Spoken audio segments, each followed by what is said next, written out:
Hello everybody, welcome back to the channel.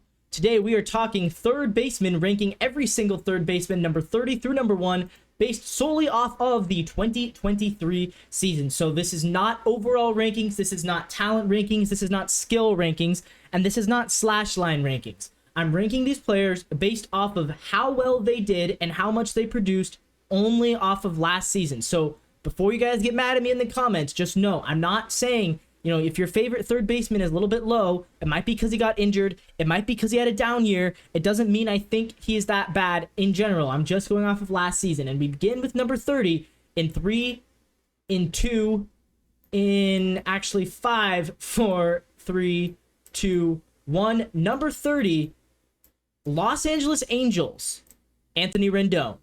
That's right. Anthony Rendon was the worst third baseman in the league last year. How do I know? Because he was pretty terrible. 2 homers, 6 doubles, 22 runs batted in, 23 runs scored, 236 batting average, 318 slugging, and played only 43 games. His defense has gone off of a cliff. He's not fast. He doesn't have much pop. He doesn't hit for good average. There's nothing good about Anthony Rendon's game. He's also probably the most overpaid player in the MLB right now, so that factors into it as well. Anthony Rendon, just a bad season from him, and it sucks for the Angels because they really invested a lot into this guy, and it has not paid off for them at all. Coming in at number 29, we have Jean Segura of the Miami Marlins. Jean Segura on the Marlins, he's a guy who has been really, really good in the past, but last season just wasn't it for him. 85 games, he scores 25 runs, 21 runs batted in, 5 doubles, 3 homers, and he steals 6 bags. Career lows in pretty much all of those categories, and the big deal, though, with him is that he's always been a plus hitter as far as batting average goes. Last year, his batting average was all the way down at 219. So just not a good season from Jean Segura. A 556 OPS. His career might be over after that season, but we'll see.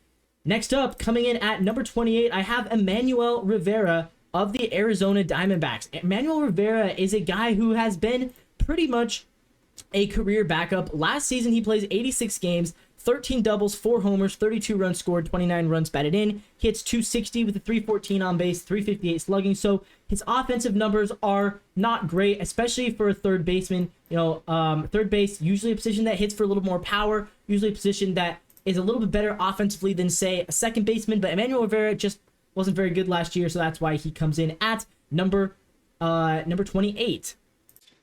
Coming in at number 27, I have the Chicago Cubs' Nick Madrigal. Nick Madrigal, a bit more of a utility player. Started with the White Sox, then goes to the Cubs. Last season, he hits 263, 311 on base, 352 slugging, 2 homers, 16 doubles, though, 28 runs batted in, 34 runs scored, and he steals 10 bases. Solid defensively, but just never really panned out as a prospect. I think he's a little more of a utility guy than a starting third baseman, but that's Nick Madrigal. And we come to number 26, the Detroit Tigers, Nick Maton. Nick Maton, 26 years old, never been that good of a player. He started with the Phillies. Last year with the Tigers, he hit just 173. He did play 93 games, though. Got pretty good volume, 8 homers, 9 doubles, 29 runs scored, 38 walks. Solid counting stats, solid production, but the slash line was pretty bad. 305 slugging, 288 on base, just not very good. He does play solid defense, but other than that, Nick Maton, yeah, he's not a starting third baseman going forward. He should definitely be in a utility backup platoon role, however you want to swing it, but just not a starting caliber guy. At number 25, another young player, it's Andrew Monasterio, 26 years old, rookie last year with the Milwaukee Brewers, 92 games, 14 doubles, just 3 home runs, 27 runs batted in, scores 38 times, 7 stolen bases, and he hits 259, 330 on base, 348 slugging. Solid numbers for a rookie, but again, probably not a guy who you really see as a long-term starting option. But the Brewers, they had Brian Anderson. Brian Anderson was supposed to be their starter, but he got hurt, so Andrew Monasterio filled in, and he filled in solidly okay. And coming in at number 24, the New York Mets rookie third baseman, Brett Baty. Brett Baty was supposed to be better than this. Brett Baty had a not very good rookie season. All things considered, I was really expecting more out of him. In 108 games, he hits 212, 275 on base. That could use a lot of work. 323 slugging, and just a 598 OPS. He does hit 9 home runs, 12 doubles, 34 runs batted in, 41 runs scored, strikes out 109 times, so he's averaging 1 strikeout per game. That's not great. Defense is pretty good, and he's only 24, so he's probably going to improve. I do think he's obviously going to be their third baseman again next season. They want to see what they can get out of this guy, and yeah, there's a good chance he improves and makes it in at least to the top 20, maybe even higher next season. At number 23, I have the Minnesota Twins' Royce Lewis. Royce Lewis has been one of the most hyped up prospects. He was a first-round draft pick. I believe he was a number 1 overall pick. Back in 2017, number 1 overall pick. But in 2023, in his first rookie season, he suffered another injury, which sucks because he always feels like he always gets injured. Still, in 58 games, he put up really good numbers. He hit 309, 372 on base, 548 slugging for a 920 OPS. That's a career year for him as a slash line, 15 homers, just 7 doubles, and he does steal 6 bases, so he's got some speed, he's got some pop, plays good defense. He might end up being more of a first baseman when it's all said and done, but right now he's a third baseman, 24 years old. I think he's going to improve next season because this is a guy who, when he's healthy, he's really good, but he just hasn't been healthy. We haven't seen enough of him for me to put him into the top 20 yet. Coming in at number, 22, coming in at number 22, it's Yoan Moncada of the Chicago White Sox. A big fall off for Yoan Moncada, 28 years old. He's had a couple of really good seasons in the past, but last season just wasn't it for him. He hit 260, 305 on base, 425 slugging, so not a terrible slash line, but the production just wasn't really there. 11 homers, 20 doubles, 40 runs batted in, 39 runs scored in 92 games. Yeah, he was fine. He's okay, but didn't play enough and really just has dropped off quite a bit from where he was at in his peak in 2018-2019 season. He's just not at that same player anymore.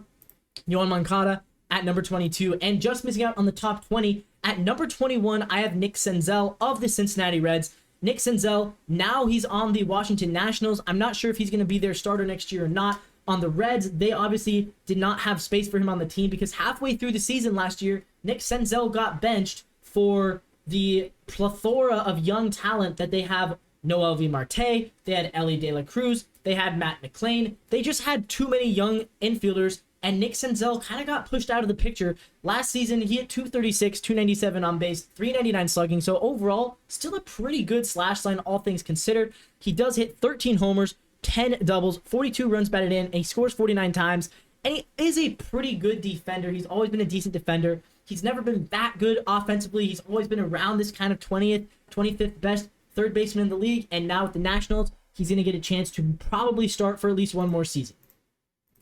And kicking off the top 20, the Baltimore Orioles third baseman, Ramon Urias. Ramon Urias probably isn't going to be their third baseman next season. He's probably going to be more of a utility guy next season because you think about it, Jordan Westburg, Gunnar Henderson, they just have too many infielders now. Again, similar situation to the Reds. The Orioles have a really good problem of having too many young infielders who are all playing pretty well. Colton Cowser, Kobe Mayo, Joey Ortiz. They have a lot of guys who would potentially, slot into that infield next season, especially if Joey Ortiz and Kobe Mayo are in the big leagues and how quickly they get there. But still, Ramon Urias wasn't even that bad last year. Played 116 games, he hit 264, 328 on base, 375 slugging, just 4 homers, but 22 doubles, and 3 triples, 42 runs batted in, 45 runs scored, and he's pretty good defensively. He is 29, he's getting up there in age, but Ramon Urias, he's served a pretty solid role for the Orioles for the past few seasons as their third baseman.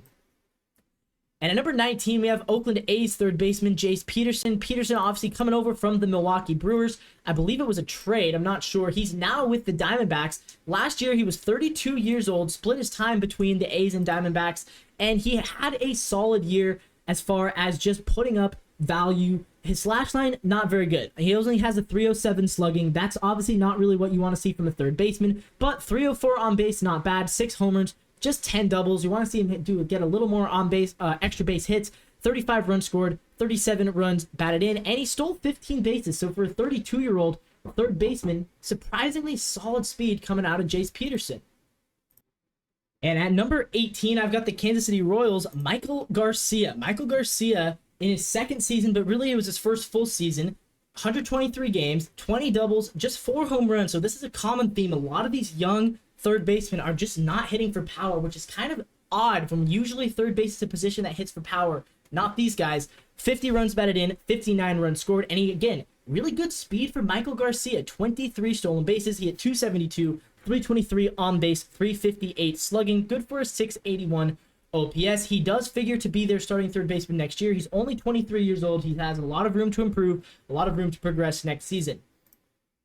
And coming in at number 17, this is a guy who I thought was going to be really, really good this season, but injuries have plagued him throughout his entire career. This is Ke'Bryan Hayes. Last year, 271 batting average, 309 on base, 453 slugging, 762 OPS, 15 homers, 31 doubles, 61 runs batted in, 65 runs scored, and he plays in 124 games. He also is really elite with the glove. I might have actually underrated him now that I'm looking at these stats, but still, the production not all there. He's really suffered through so many injuries throughout his entire career, but he actually had a really good season when he was playing offensively last year. I do think that if he can stay healthy, he's still only 26, he can definitely improve and get to a level where he's one of the top third basemen in the league. And just missing out on the top half at number 16, San Francisco Giants, J.D. Davis. And J.D. Davis, he had a really kind of up and down season last year. He was in the mix for an all-star appearance. He didn't end up making it, but he was in the mix for it. But then in the second half of the season, he kind of fell off. Still ends up with a 248 batting average, 325 on base, 413 slugging. He hits 18 homers, 23 doubles. He does strike out 152 times, however, in just 144 games. So he strikes out a lot, but he's got solid pop. Not the greatest at the hot corner defensively, but a solid production player out of J.D. Davis in 2023. Getting the top half of players started off at number 15, I have the New York Yankees, DJ LeMahieu. DJ, well, he's a guy who for a long time dominated this list at very much towards the top half of this list, the top 10, top 5 guy. Last year, not his best season, 243 batting average. That is his career low. On base percentage at 327, also his second lowest of his career, and his slugging at 390. He does still hit 15 homers, which is actually second most in his career, 22 doubles. But yeah, I mean, the production has fallen off quite a bit. 55 runs scored. That's the lowest he's ever scored in a full season since 2013. Runs batted in 44. Again, fewest in a full season since 2014. So a lot of his numbers have kind of fallen off, but he still had a 717 OPS. He still plays good defense, and he still is very durable. Played 136 games, so he's a guy who the Yankees have found that they can rely upon DJ LeMahieu. But at 35 years old, you have to wonder how much longer is he going to be able to keep this up for. At number 14, I have the Texas Rangers rookie third baseman, Josh Young. Josh Young was a guy who was in the mix for Rookie of the Year for a large portion of the season. Again, second half kind of fell off, but still puts up solid numbers. 266 batting average, 315 on base, and a 467 slugging because he hit 23 home runs. So very solid pop out of this bat, 25 doubles, 70 runs batted in, 75 runs scored, and very good glove over at third base. He only plays 122 games. But he played very well during those 122 games. I would expect him that if he had played a full season, it may have been a little bit closer between him and Gunnar Henderson for that Rookie of the Year award. Obviously, Gunnar kind of took it away. But Josh Young, very solid player, very good season for him. And number 13, I have Matt Chapman of the Toronto Blue Jays. Currently, he's a free agent. He's going to get a solid deal. I think he's a bit overrated because he does have an elite glove and he does have solid pop out of his bat, but really last season not the greatest. I mean, he played 140 games, 240 average, 330 on base, 424 slugging, so pretty average slash line for a third baseman. 39 doubles, that's obviously good. That's his second most of his career. 17 home runs though, that's like the fifth most of his 7-year career, so one of his lowest seasons as far as his power numbers. 54 runs batted in, fewest he's hit in a full season ever, and 66 runs scored, fewest ever as well. So yeah, the production was honestly not great. He wasn't very good in the clutch. Batting average suffered quite a bit. He hit I guess he's never hit 300. He's hit a lot better, though, in the past. I think 13 is about as high as I'd go with him. And while I do think he's going to get a solid deal in free agency, I have a feeling something tells me he's going back to Toronto because right now they just don't have a third baseman. So I think he might go back to Toronto, but that's my prediction with him. At number 12, this might shock you guys. Nolan Arenado coming in at number 12. Just not the greatest season out of Nolan Arenado last year. And, to be fair, he's getting up there in age. He is 32 years old, but Nolan Arenado is better than this. 266 batting average. That's pretty normal for him, but a 315 on base is not. He usually is having on base percentages up in the 360s, 370s. Last year was all the way down to 315. 459 slugging, also not very good for him. He almost always is ahead In fact, this is only the second time he's been below 490, and it was all the way down to 459. OPS 774. That's the lowest OPS he's ever had in a season outside of the COVID year when it was at 737. And this is just, yeah, he had a down year offensively. Still hit 26 homers, 26 doubles, 93 runs batted in, 71 runs scored. So still solid numbers in that aspect, but the slash line wasn't very good. And his defense, while it is still good, it's not Gold Glove level defense anymore. He has won a lot of Gold Gloves in his career, but he didn't get one in 2023. He won it in 2022. 2023, he got snubbed for the first time from the, not snubbed, he didn't win the Gold Glove for the first time since his rookie season. So, you know, his glove, not as good as it used to be. Still really good. Not saying he's not still an elite defender, but he's no longer the Gold Glove third baseman that he used to be.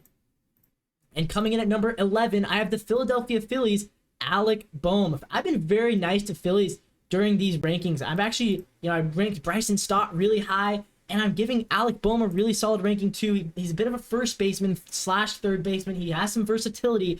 Last season, he played very well. 274 average, 327 on base, 437 slugging, 20 homers, 31 doubles, 145 games, 97 runs batted in, and 74 runs scored. He had a really nice season offensively. His defense could use some work. He's a bit more of a first baseman than a third baseman, but they needed him to play third. He filled the role very well. He played about half the games at third and about a quarter of their games at first base. So Alec Bohm, he's versatile, hits well, good pop.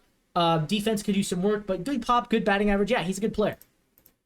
And getting the top 10 started off, I have the Colorado Rockies' Ryan McMahon. Ryan McMahon, 29 years old. He's really underrated, I think, because the Rockies have just not been very good the entire time that he's been on the Rockies. But last season, he had a really good year. 152 games, 133 base hits, 80 runs, 31 doubles, 23 homers, 70 runs batted in. And you say, well, I mean, a bit of a Coors effect. Okay, that's fair, a bit of the Coors effect, but he's still solid numbers. 240 batting average, 322 on base, 431 slugging, and a 753 OPS. He's also really good defensively as well. Not Nolan Arenado, but he has a good glove. He has a really good glove as far as just being able to make plays. He's a playmaker at third base, and he's one of the Rockies' best hitters. I think, I might be wrong about this, I think this is the highest I have any Rocky ranked in all of my rankings.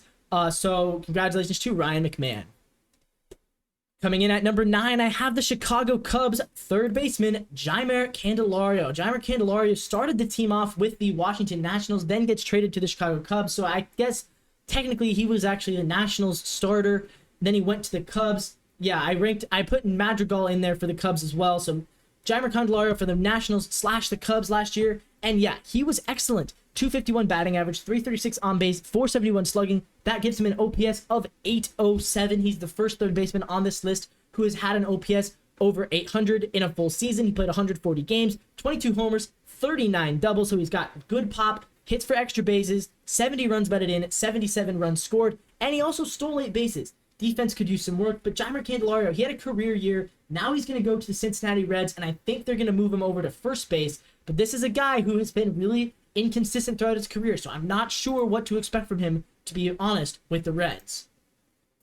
And at number 8, I have the San Diego Padres' Manny Machado. Bit of a down year for Machado. He was the best third baseman in the league in 2020, and then he did it again in 2022. But in 2023, still makes the top 10, but comes in at number 8. He hit 258, 319 on base, still 462 slugging. He still hit 30 home runs, 21 doubles, 91 runs batted in. So he still has a lot of pop. And he did that all in 138 games. He missed a couple weeks with an injury. Still very good player, very consistent, good defense. Not great defense anymore, but good defense. Yeah, Manny Machado's going to be fine. He's a good player. I think he bounces back next season. He's somehow still only 31 years old, and it feels like he's been around the league for 20 seasons. At number 7, this one was a surprise to me. Number 7, Isaac Paredes of the Tampa Bay Rays, 24 years old, former Detroit Tiger, got traded to the Rays 2 years ago, and he has been so good for the Rays. That trade has definitely paid off for them. He hit 250, 352 on base, 488 slugging, good for an 840 OPS, 31 homers, 24 doubles, 98 runs batted in, 71 runs scored. He had a really good season in 143 games. Isaac Paredes also solid defensively, so I think he is one of the best young third basemen in the league. A lot of people don't like his projections on Baseball Savant. I'm interested to see how he follows that 2023 season up, because he really did break out last year. I'm really interested to see if he can follow that up. But what I see is a third baseman with pop, solid defense, hits for good average. He's the full package at third base. And coming in at number 6, just missing out on the top 5, is Seattle Mariners' Eugenio Suarez. This is maybe a little bit controversial because his slash line is not as good as some of you might think. He only hit 232. Slugging was down 391. His OPS 714. So his OPS obviously not as good as some of the guys below him. But this is why, let me tell you why I have Eugenio Suarez ranked so highly. It's because of this number. He played every single game last season, 162 games. And he did it playing really, really good defense. He had his best defensive season that he's had in years. So he provided so much value just in the fact that he was able to play every single day, most durable player in the league, and play defense really, really well. Also, that leads to some pretty good counting stats. 29 doubles, 22 homers, 96 runs batted in. That's his highest runs batted in total since 2019. 68 runs scored, still stole a couple of bags, 70 walks. That's really good. He usually doesn't walk that much throughout his career. So Eugenio Suarez, I think he's really good. The one glaring hole in his game, though, 214 strikeouts. He was top 5 in the MLB in strikeouts. That's something that he's going to need to cut down. Now, he's going to go to Arizona next year. He got traded to the Diamondbacks. Arizona's a hitter's park. So he's probably going to put up even better offensive numbers there. Obviously, we know he has pop in his bat. He hit 48 home runs in 2019 in Cincinnati. Arizona, not as good of a hitter's park as Cincinnati, but it's pretty up there. Arizona's a really good park for hitters. I think he's going to put up a really good season again next season. But again, the defense, strikeouts, and the defense is good. The strikeouts could use some work. Getting the top 5 started off for the Dodgers, Max Muncy. Max Muncy had a really, really weird season because he only hit 212, but his slugging was at 475. His on-base was a full 333. He had an on-base percentage 121 points higher than his batting average. That's super, super rare because he walks a ton. 85 walks. He also strikes out a ton, 153 strikeouts. But at 808 OPS, still pretty good. 36 home runs, one of the most for any third baseman in the league. 17 doubles, 105 runs batted in. So that's this career high in runs batted in. He also scores 95 runs, second most of his career. He had a really good season. And again, if you love batting average, you probably disagree with my ranking, but I'm going off of the fact that he's just that good at hitting for power. I think he has to be in the top 5. But coming in number 4, Boston Red Sox, Rafael Devers, fresh off of signing that humongous contract extension, and still only 27, so he's still in the prime years of his career. Rafael Devers had such a good season for the Red Sox. Last year, hits 271, 351 on base, 500 slugging for an 851 OPS, 33 homers, 34 doubles, 100 runs batted in, and 90 runs scored. He also strikes out only 126 times. Pretty good in comparison. He's a really good player. Really, really good player. Stole 5 bases.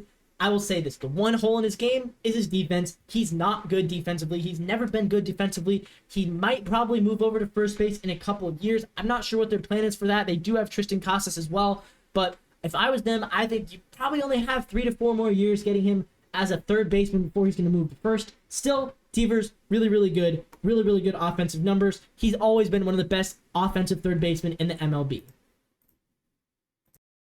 Next up, at number 3, the Cleveland Guardians, Jose Ramirez. Jose Ramirez is such a filthy player, 31 years old, and he had such a good season last year. In the 11th year of his career, he plays almost every single game, 611 at-bats. He got a lot of production there, 87 runs, 80 runs batted in, 24 homers, 36 doubles. He hit 282, 356 on base, 475 slugging, and an OPS of 831. He is so consistent, so good. Defense, still pretty good. All things considered, he's not the best, but he's also definitely not the worst. You can do a lot worse defensively than Jose Ramirez. He's number 3 in the MLB, but missing out on the top 2 because Alex Bregman was just that much better in 2023. Alex Bregman, and this is considered a down year for Alex Bregman. Tell me if you think this sounds like a down year. 28 homers, 25 homers, 28 doubles, 4 triples, 103 runs scored, 98 runs batted in, 92 walks, only 87 strikeouts, 262 batting average, 363 on base, 441 slugging, and he does it while being, again, a really, really good defensive third baseman. That doesn't sound like a down year to me. That sounds like a really, really good season. Alex Bregman is so good, so consistent, so much talent, and he followed it up with a really, really good 2023 season. But I could not put him at number 1 because, guys, the number 1 player, not only did this guy hit 37 home runs, not only did this guy hit 97 runs batted in, not only did this guy score 117 times, he did it with the highest OPS out of any third baseman, 861, the third highest batting average out of any third baseman, 281, and the second highest slugging out of any third baseman at 516. If you know who I'm talking about, you've guessed it. The number one third baseman in the league, 2023, Austin Riley of the Atlanta Braves. He was rewarded as such by the MLB. He was first team all MLB third baseman, and he absolutely deserved it. He was the best third baseman last season. Great stat line, great counting stats. He only missed 3 games. And Austin Riley, believe it or not, only 26 years old. He is just getting better. The Atlanta Braves really did strike gold with Austin Riley. 3 straight really good years for him. It feels like every season is his breakout season. Maybe he's not. Maybe he's just already really, really, really, really good. So Austin Riley, number 1. And to recap, it's Riley at number 1. It's Alex Bregman, number 2. Jose Ramirez, number 3. And then after that, it was...